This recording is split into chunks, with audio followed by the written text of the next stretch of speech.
কেউ দেখবেন রাজপ্রাসাদে থাকে, আবার কেউ দেখবেন গাছতলায়ও থাকে। আহা,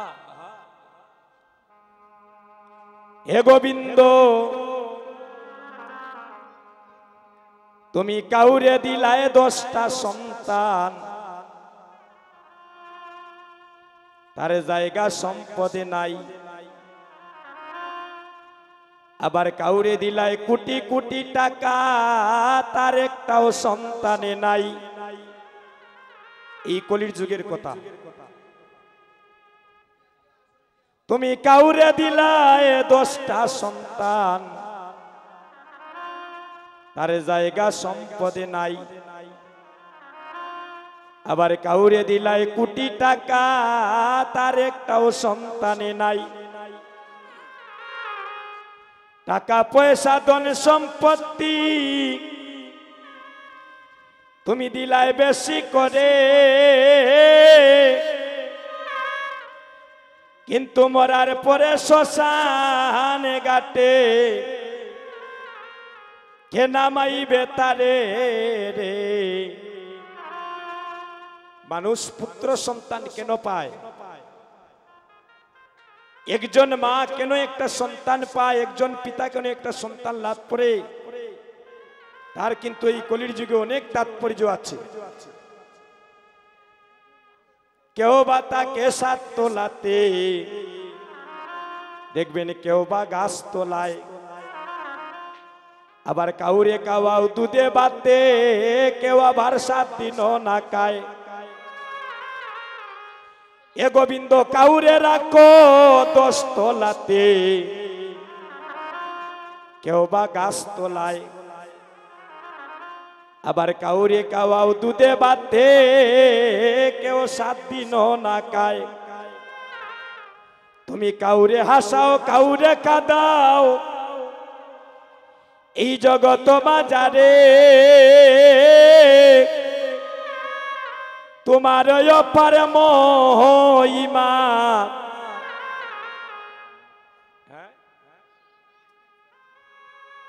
এই জগতে বুঝিতে না পারে রে।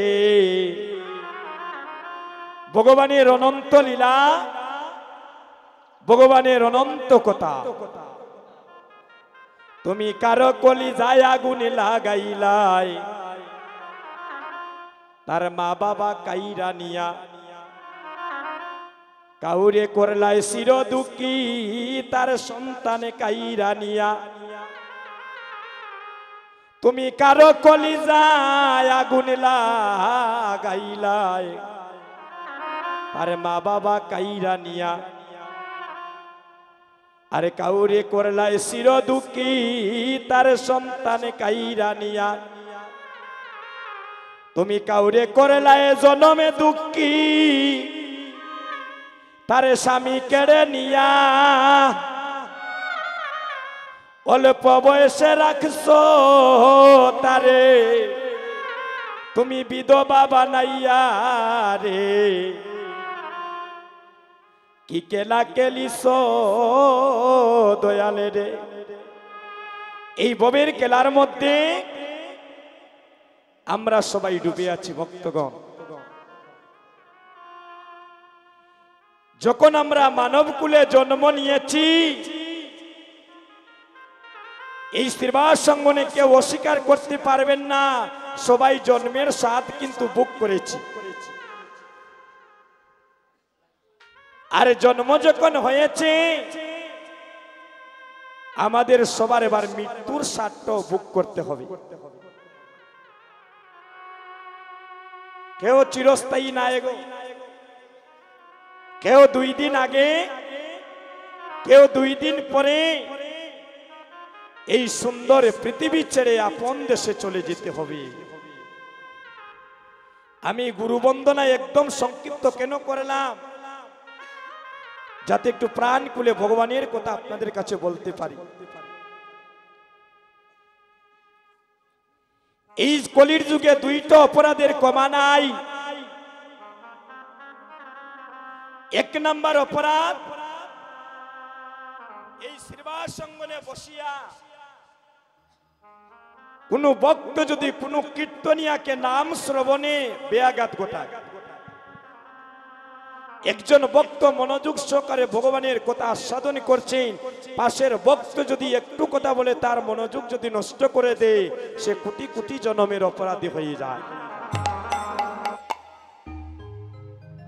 আর 2 নম্বর অপরাধ, আপনাদের মতো শুদ্ধ বৈষ্ণবের চরণে যদি কেউ অপরাধ করে, এই কলির যুগে তার এত তাড়াতাড়ি মুক্তি নাই। তাই ভক্তগণ, আমরা সবাই যখন আসন পেতে বসেছি ব্যাস আসনে, আমরা সবাই যেন আজ গোবিন্দের চরণে এক বিন্দু নয়নের জল আর সাধুগুরু বৈষ্ণবের অঙ্গের বাতাস লাগিয়ে যেন বাড়িতে গিয়ে আমাদের জন্মটা ধন্য করিতে পারি। দেখুন, আমাদের সম্মুখে মন্দির, যেখানে নিতাই গৌর ফটো রাখা, পঞ্চতত্ত্বের ফটো রাখা, রাধা কৃষ্ণের যুগল ফটো রাখা, এটা কি? এটা হচ্ছে মন্দির। মন্দির অর্থ কি? যেখানে গেলে দাদা পাগল মন স্থির হয়, যেখানে গেলে খুঁজিলে অমূল্য ধন পাওয়া যায়, যেখানে বসিলে মানুষ মানুষ হয়ে যায়, যেখানে বসিলে সুর সাধু হয়ে যায়, যেখানে বসিলে মহাপাপী নেচে নেচে বৃন্দাবনের টিকিট পেয়ে যায়। আমরা সেই নব বৃন্দাবনে বসে আছি। দরজাটা অনেক জঙ্গার পড়ে গিয়েছে, ভিতরের মধ্যে বাতাস লাগাইতে পারি না। অসুখ বিসুখ হইলে শুধু মৌলভীবাজার বড় বড় ডাক্তারের কাছে যাই। এই ডাক্তারে যদি না হয় সিলেটে যাই, সিলেটে যদি না হয় ঢাকায় ছুটি, ঢাকায় না হইলে ভিসা করিয়া, মেডিকেল ভিসা করিয়া ভারতে যাই। যাদের আর্থিক অবস্থা ভালো আছে বিভিন্ন প্রান্তে দেশের যাই। কেন? কয়টা দিন বাঁচার জন্য।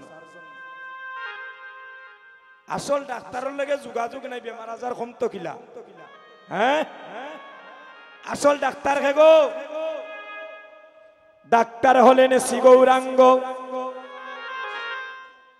রোগীর সনে নাই সম্বন্ধ, কুম্বান্ডার শ্রী নিত্যানন্দ।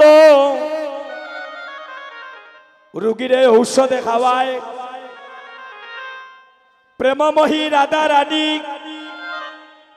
সব ঔষধের শিরোমণি। দয়াল নিতাই করে বেচা কিনা, এই জগৎ মাজারে অন্ধয়াতুর সবাই পায়।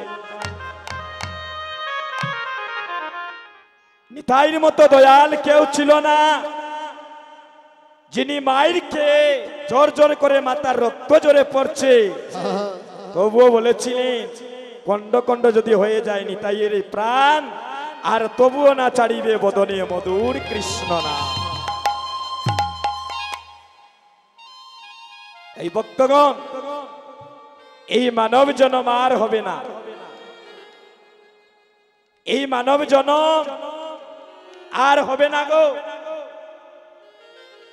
84 লক্ষ জুনি করিয়া ভ্রমণ। শুনবেন, খুব দামি কথা। 84 লক্ষ জুনি আমরা করিয়া ভ্রমণ, তারপরে পেয়েছি দুর্লভে সাধের মানবে জনম। দাদা, মানব জনম নাকি বারবার হয়? কে বলছে? বহু সাধনার ফলে, পূর্ব জন্মের অনেক সুকৃতির ফলে আমরা এহেন দুর্লভ সাধের মানব জনম পেয়েছি। মানব জনম কি তার লাগি ভাইছি গো? দুর্গা উৎসব আর বাড়িতে বড় বড় অনুষ্ঠান লাগলে মার্কেটে গিয়ে দামি পোশাক পরার জন্য নাকি? হ্যাঁ, এই মানব জন্ম কেন পেয়েছি? আমরা মানব কুলে আসার আগে ভগবানকে কথা দিয়েছি, হে গোবিন্দ, এই মাতৃজঠরে আর ভালো লাগে না, তুমি একবার আমাকে মাতৃজঠর থেকে উদ্ধার করো। এই জগতে মাজারে আমাকে তুমি একবার সুস্থভাবে পাঠাইয়া দাও। আমি তোমার নাম প্রেমে যেন ডুবে থাকতে পারি, এই নয়ন দিয়ে যেন ভক্তদের দর্শনে করি, এই হাত দিয়ে যেন তোমার চরণে ফুল দিতে পারি, এই চরণে দিয়ে হেঁটে হেঁটে ভক্ত সঙ্গ করিতে পারি, এই রসনা দিয়ে হা গৌর বলে ডাকতে পারি। আমরা প্রতিশ্রুতিতে আবদ্ধ হইয়া আমরা এই দৌড়াদামে এসেছি। টাকা পয়সা সুখ দেয় না, সুন্দর চেহারা মানুষকে সুখ দেয় না, টাকা পয়সার টাইস লাগানো বাড়ি আর সোনা দানা স্বর্ণ অলংকার এগুলা যদি মানুষকে সুখ দিত রে ভাই, এ মানুষ রাত্রিবেলা ঘুমোর ট্যাবলেট খাইয়া ঘুমাইল না। এই জগতে কৃষ্ণ বিনা সুখ দিতে জগতে নাই অন্যজন। আরে তাকিলে রে ভাই তোমার বিদ্যা কুলে কোটি কোটি ধন। যে তীর্থে বৈষ্ণবে নাই আমরা সেই তীর্থে নাই যাই, কি লাভে হাটিয়া দূরি দেশ।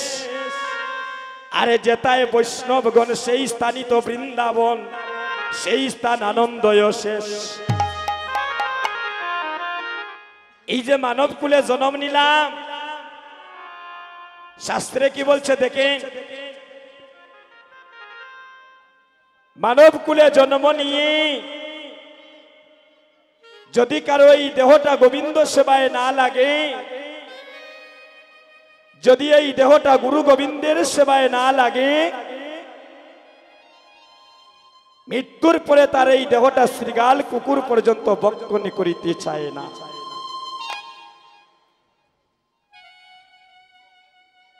আমার কথাটা কি বোঝা যায় দাদা? মানব কুলে আমরা জন্ম নিয়েছি সবাই, কিন্তু মানুষ হতে পারলাম না। মানুষ কুলে জন্ম নিলে শুধু মানুষ বলি কয়ে না তারে, মানুষ কয়জনে হইতে পারে। আরে মানুষ পশু যায় গোছে না, তারে স্বভাবে কর্ময় অনুসারে। এগে যে মানুষ এসেছিল সোনার নদিয়া শান্তিপুরে, আরে সেই মানুষের গুণের তোরে কত মানুষ যায় উদ্ধার হয়ে।